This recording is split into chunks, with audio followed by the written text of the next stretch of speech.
Welcome to the Breck Forum.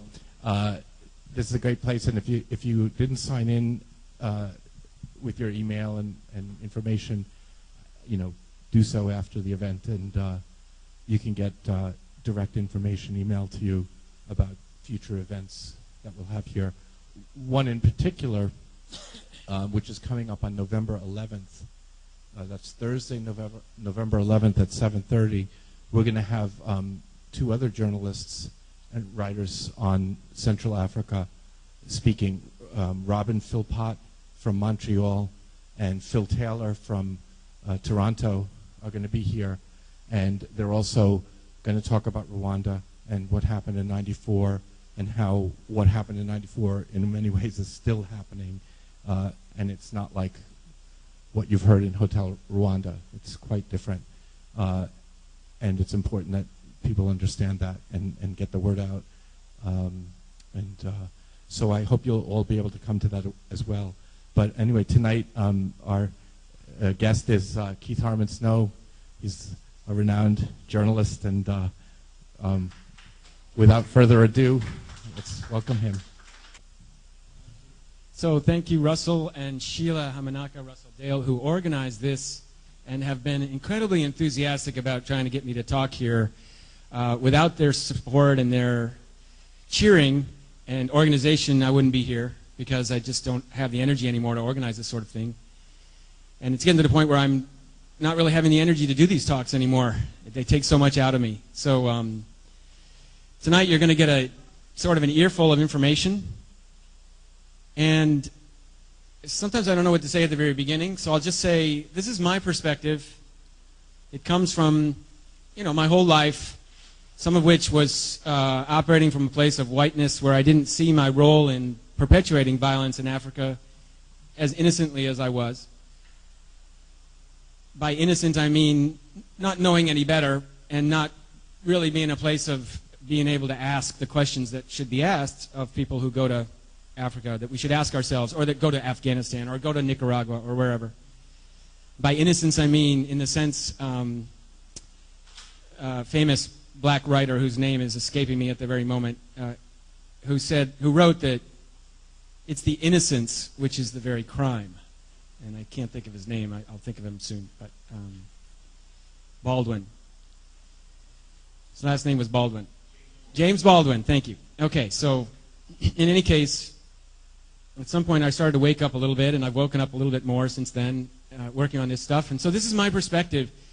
I'm involved currently with a director who's sitting in the back, Ada Shaw. We're making a film about this basic subject, which is what really happened in Rwanda.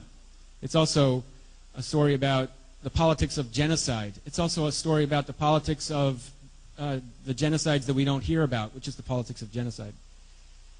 And it's a story about survival and real people whose lives really today are still in question, so many millions of people, because of the very same story that was sparked by some of the things I'm going to talk about tonight. The same people who organized massive atrocities are in power. The same people are perpetrating atrocities now, not just in Uganda, not just in Rwanda, not just in South Sudan, but troops going as far as Iraq and Afghanistan, serving the American interests from Rwanda, from Uganda. So that's a disclaimer. You're welcome to think whatever you like. I hope I don't offend you, but I'm certain I will. And if I don't, maybe I've done something wrong. So I'm just going to launch into it, and I'm going to go through about 160 slides. And sometimes I get stuck on a slide, and if I get stuck on it too long, just kindly yell at me, Keith, move along on that slide, would you? Because otherwise we won't get to the end, and it'll be, midnight, and I'll still be talking. Everybody will be gone. It's very funny. Okay, so I'm going to first give you a little background to the standard kind of media representation about Africa. Hope for Africa. This is white supremacy at its core. Now, this is a point of departure for this discussion. White supremacy. It's not the place I'm going to end up at. I'm not going to end up at the end by taking you gently through a discussion that gets to the point where we finally admit that there's some white supremacy involved. It's starting from a place of accepting that this is white supremacy. Hope is in white, the word. Red is for Africa, which is in blood, basically. This is think tank material. It's Newsweek. It's Time. It's U.S. News and World Report. It's Los Angeles Times. International Herald Tribune, it's the BBC, it's National Public Radio. It's consistent, almost consistent, an establishment narrative about Africa, which on its face says, we need to rescue the Africans from themselves. We need to rescue them from the disease. We need to rescue them from the environment. These are all themes that are very common. And this is a perfect example. And it's used to sell something. So what's for sale? What are you being sold or convinced to buy? Suffering. You're basically funding suffering. If you give $20 to Hope to Care International, if you give $20 to Save the Children, if you give $1,000 to Doctors Without Borders, this is the purpose of this photograph. It's to generate that income to serve those organizations. And I'll get into that more later. But that's the basic framework of the American media. If they're talking about Africa, there's some interest involved. So what are the interests? What's the interest in this photograph? Joshua Hammer, probably CIA, if you study his reportage. The Into Anarchy theme came up in 1994, precisely the same time as the so-called Rwandan genocide exploded on into the American news. And the theme is that Africa is hopeless, it's tribal, it's anarchy, it's not to be understood, it's not systematic violence like you might find in Bosnia or Nicaragua, which is more described as systematic violence in a certain way. It's not systematic violence like in Iraq. It's anarchy. It's tribal. It's a bunch of kids dragging a guy off the thing, and they got their guns. They don't even know how to handle them, and one guy's trying to handle 2 guns. Doesn't ask where the guns came from, who sold them to these kids, what they're trading for in Liberia, which happens to be about diamonds. One of the mainstream themes about violence in Africa today in the media, you'll see all over the place if you start studying it and watching carefully, is this guy Joseph Kony, Lord's Resistance Army in northern Uganda, southern Sudan, and eastern Congo, northeastern Congo. Joseph Kony is blamed with these massive atrocities. The narrative is always the same. Kony captures children. Here they are. This is what was shown in Vanity Fair. And Kony abducts them, rapes them, forces them to become soldiers. It doesn't give you the background. It doesn't give you the history. It doesn't give you the people that he's competing against for power. It just gives you this sense that Kony is evil and there are good people. Kony's not one of them. And this kind of image about Kony is repeated over and over and over. And repetition in the media is one of the ways they hammer into our minds a certain conditioning, a way to think about Africa or to think about any particular subject. So this is a case study on aspects of Africa, but we could do a similar case study about Iraq or Afghanistan or Massachusetts. The media has various themes that they use and things that they never talk about. Enjoy a Coke. This advertisement you'll find all over Central Africa and East Africa. The people in the photograph were paid hardly anything. I know because one of the girls' sister was going to Hampshire College, and she jumped up and she said, "Hey, that's my sister."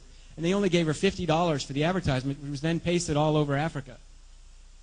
But the theme is happiness. Coke brings happiness. Enjoy. It doesn't give you any of the details of the business of Coca-Cola, who the directors are, what are their connections to arm companies or oil companies.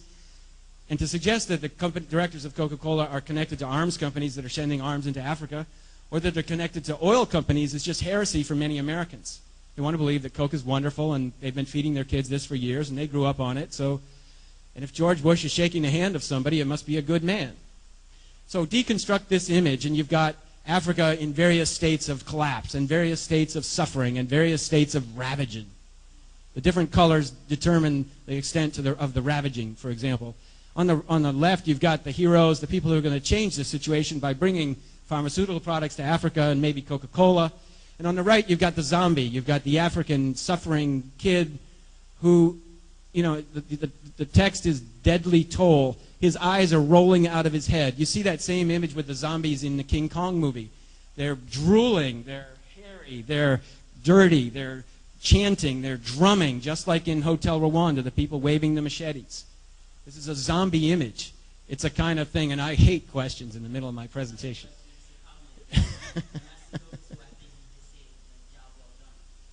Exactly, they're saying that too. It's not true that I hate questions. It's just that I've just started, and I'm going to get through so much. So sometimes the questions are like, well, why do you think this or that? So I apologize.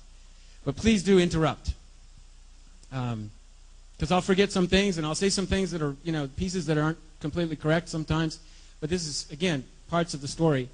The whole AIDS epidemic, the whole concept of AIDS in Africa is another set of conditioning, a psychological operation against the American public or against the white world, and also against Africa in a different way, Because, for example, in Eastern Congo, or in Congo generally, the AIDS business is big, big money, billions of dollars. Bill Clinton's foundation works through the AIDS industry with Pfizer and Bristol-Myers Squibb and these other pharmaceutical corporations. But the AIDS is not killing more people in Uganda than anything else. What kills them in Uganda and Rwanda and Eastern Congo is poverty and hunger and malaria, yellow fever. Tuberculosis is one of the big killers in Eastern Congo. Not AIDS. But the companies doing the business in Eastern Congo, and by companies I mean UNICEF, Médecins Sans Frontières, or Doctors Without Borders, Save the Children, they work with pharmaceutical companies. And that means that they have ways, they need to earn their money, they need to get their income, they need to get their products. They're dumping pharmaceutical products on a market. The market is the suffering people in Africa. And in order to get money from pharmaceutical corporations, for example, they define all of the cases who come in with a certain level of sickness as AIDS, as HIV/AIDS. It doesn't matter if they have tuberculosis, malaria, or whatever. They define them as AIDS clients because it's a numbers game. The more people they prove have or say have AIDS, the more support they get from the so-called international community. And that could be through, for example, pharmaceutical products, or it could be through direct donations, or it could be through provision of vehicles through Toyota out of Japan and the so-called humanitarian sector connected to Japan. So there's all kinds of levels to break this down. But the bottom line is everything about this story is bullshit. Everything. There's a little piece of truth there and a little piece of truth here, but most of it is just absolute bullshit. Bono, the guy who did these concerts for Africa all those years, he actually came out public when